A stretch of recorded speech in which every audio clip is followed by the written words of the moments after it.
Jadi pimpinan daerah saja kan mahal. Berapa kosnya yang harus dikeluarkan? Yang dipilih yang paling besar. Bukan paling cerdas, bukan paling amanah, bukan paling paham pada agama, tapi siapa yang bernilai paling tinggi. Itulah perbudakan politik, kata Syekh Yusuf Ali. Rakyat juga di partai juga ada transaksi. Berbahaya, karena kalau kos terlalu tinggi, dia kan harus, apalagi sampai pinjam, dia kan harus mengembalikan uang. Apa yang dia keluarkan harus kembali lagi. Akibatnya apa? Akibatnya nanti pada pelaksanaan pemerintahannya. Ada rotasi, mutasi, promosi. Itu juga sumber keuangan itu.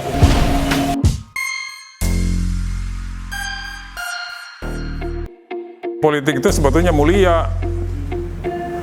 Kan presiden itu jabatan politik.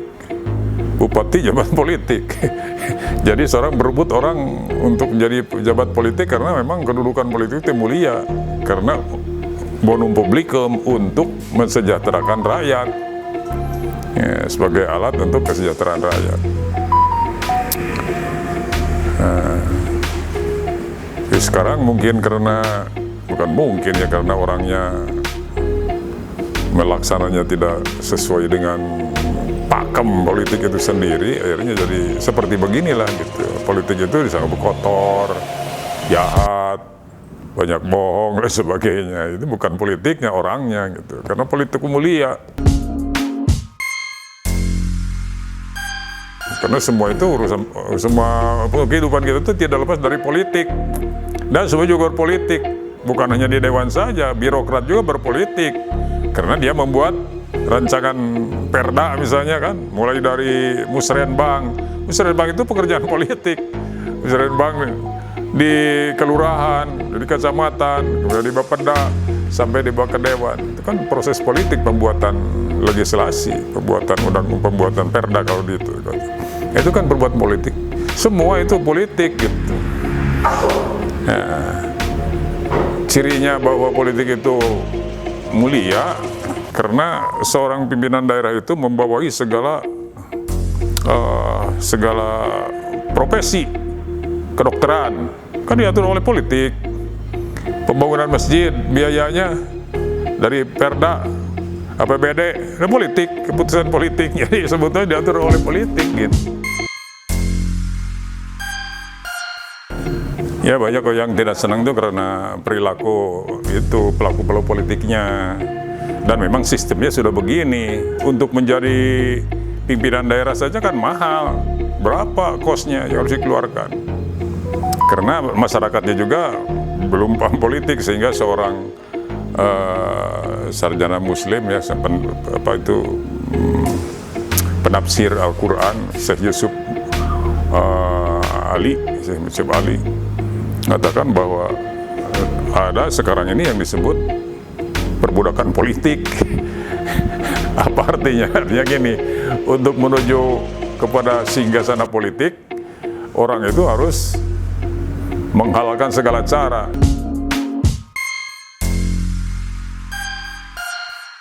Ya, supply and demand.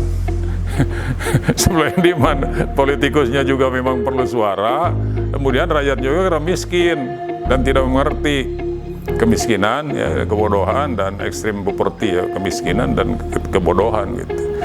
Kan mestinya kalau pakai agama itu memilih itu adalah hukumnya wajib dan karena Allah. Jadi kalau saya masuk ke tempat pemilikan itu Bismillahirrahmanirrahim. Saya memberikan saudara kepada saudara, memberikan amanah, memberikan sovereignty, kedaulatan. Karena kedaulatan itu ada pada rakyat. Kedaulatan tidak dihibahkan kepada dewan, hanya mewakili saja. Tapi ini salah kaprah, jadi orang itu hanya melihat apa yang diberikan, ada nilai gitu. Jadi kalau ditanya tadi siapa yang salah, memang dua-duanya juga berperan. Politikusnya memang ingin menghalalkan segala cara, dan kemudian rakyat juga bodoh, tidak paham bahwa memimpin itu adalah urusan agama sebetulnya, bukan asam negara saja. Karena kita memberikan orang yang beri amanah, amanah itu berat. Sebelum ke rakyat juga di partai juga ada transaksi. Tidak gratis itu. There's no freelance in politik. Tidak ada makan siang gratis di politik itu. Hukum besi politik itu begitu. Ya. Karena politik itu kan hukum besinya politik segala kemungkinan, ada seni segala untuk kemungkinan, the art of possible, seni untuk segala kemungkinan, begitu. Jadi sebelum ke rakyat di partai juga ada transaksi. Dan ini sangat berbahaya karena kalau cost terlalu tinggi, dia kan harus, apalagi sampai pinjam, dia kan harus mengembalikan uang. Apa yang dia keluarkan harus dikembali lagi. Akibatnya apa? Akibatnya nanti pada pelaksanaan pemerintahannya kan ada nilai, ada uang, dia punya resources, bukan hanya manpower saja, tapi ada uang, APBD. Jadi kan bisa dimainkan juga itu. Makanya tidak salah dari sekian puluh, sekian ratus kepala daerah, ya,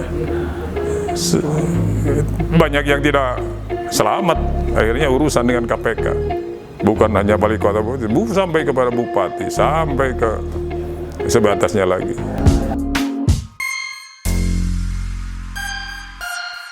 Nah, itu sudah tidak rahasia umum lagi, bukan baru seperti developer.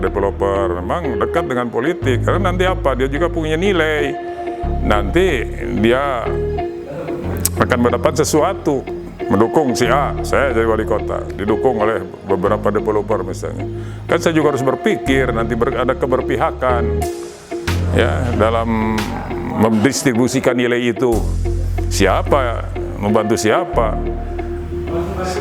memberi siapa, dan saya kan harus memberikan kebaikan juga kan. Misalnya ada nilai sekian miliar, si A itu Tuan Pulan mendukung saya, apa saya harus biarkan? Dia kan menuntut, abdi tengah dukung bapak, kamu ngerti jadi pasian borongan, gitu kan.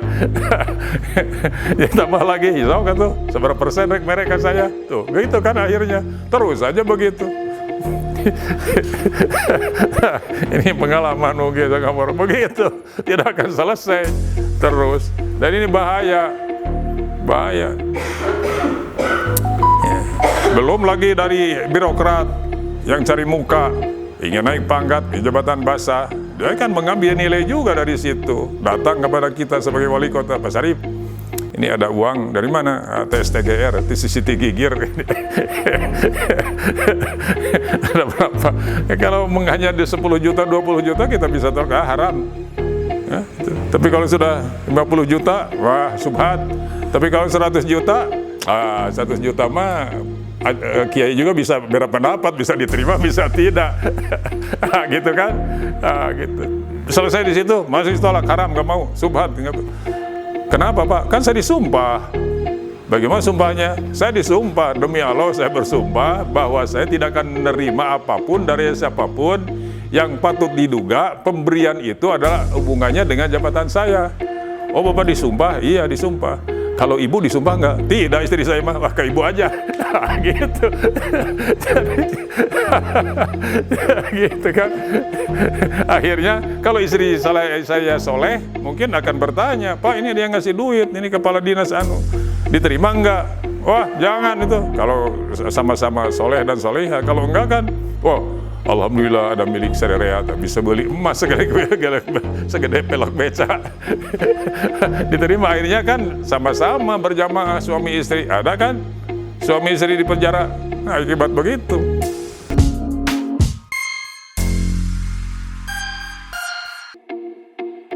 Banyak lagi sebab-sebab yang lain, bukan hanya itu saja. Transaksional itu berapa latihan, tapi dalam pelaksanaan juga banyak power abuse, melawan aturan. Itu. Nepotisme, persekongkolan, perkonsoan, banyak itu. Bukan hanya transaksional saja.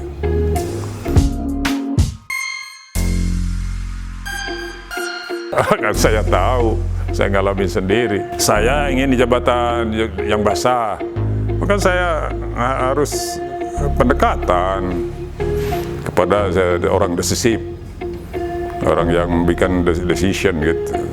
Tidak gratis juga, kan lain yang di kepala kepala dinas arsip dengan di PU kan lain.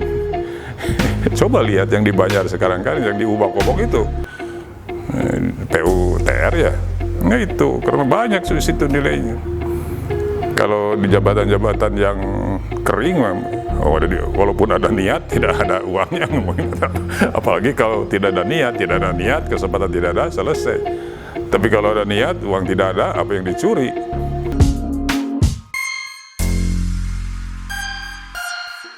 Tak terhingga, dari nol sampai tak terhingga. Jangan-jangan untuk pindah, untuk naik saja kan ada itu. Dari eselon 3 ke 4, 4 ke 3, dari 3 ke 2. Ada juga itu. Ada rotasi, mutasi, promosi. Itu juga sumber keuangan itu. Ya dari mana? Di mana ada nilai? Iya. Makanya dinas-dinas ada rupa-rupa nilainya. Ada yang 1M, ada 2M, yang 11M, yang ada yang 200M, macam-macam itu. Buat dari mana lagi? Masa dari sakune dewe, uang dari mana aja ambil? Diembat.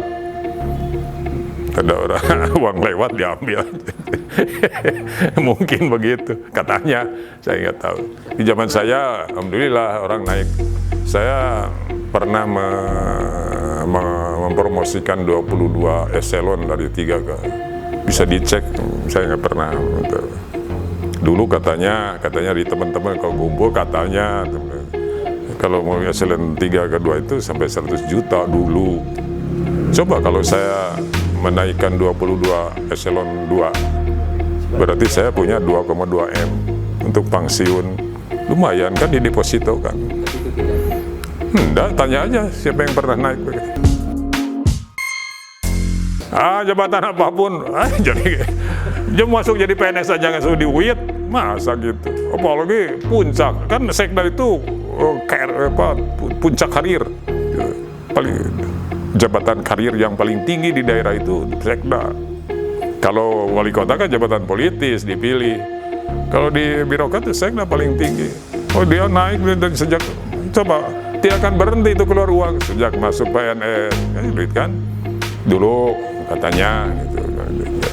Ya, eselon 4, eselon 3, 4 juga kan macam-macam, 4AB gitu. Terus ada eselon 3, eselon 2. Wah, jenjang karir ke sekda itu berapa tahapan. Jadi mulai dari sendiri, sumpah tinggal sumpah, kan disumpah tadi itu. Tapi gimana sebenarnya? Susah nih, sudah ruwet ke Pak Jokowi, ruwet gitu. Gimana ini benang kusut mulai dari mana? Ibda binafsi, mestinya dari diri sendiri yang baik. Gitu. Sama begitu. Dan mengontrol juga sekarang susah kan, apalagi di pusat sedikit, mohon maaf. Mengontrol gimana? Kan ketua-ketua partai banyak sudah oligarki sekarang ya, jadi pemerintah, jadi eksekutif, jadi menteri kan.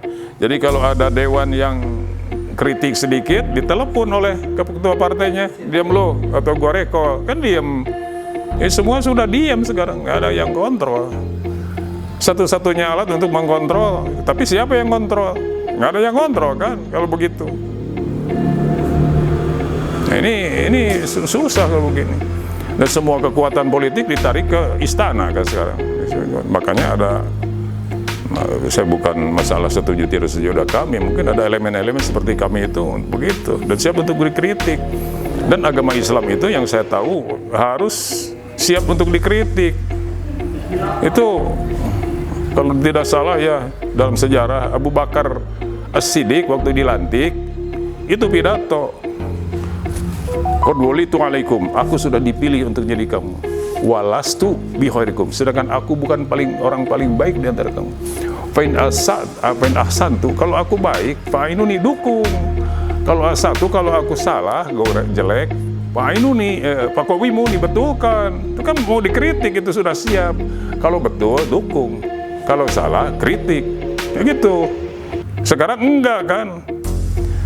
Saya bukan orang balik, ya sekarang justru narsis di Beligo itu kan, pilih saya, amanah, cerdas, nyakola, nyantri, dan segala macam. Sebelum dilantik, Abu Bakar Siddiq sudah dilantik masih mengaku bukan orang baik. Sekarang belum dilantik sudah memuji-muji diri, kan sudah lain gitu. Ya kan, gitu.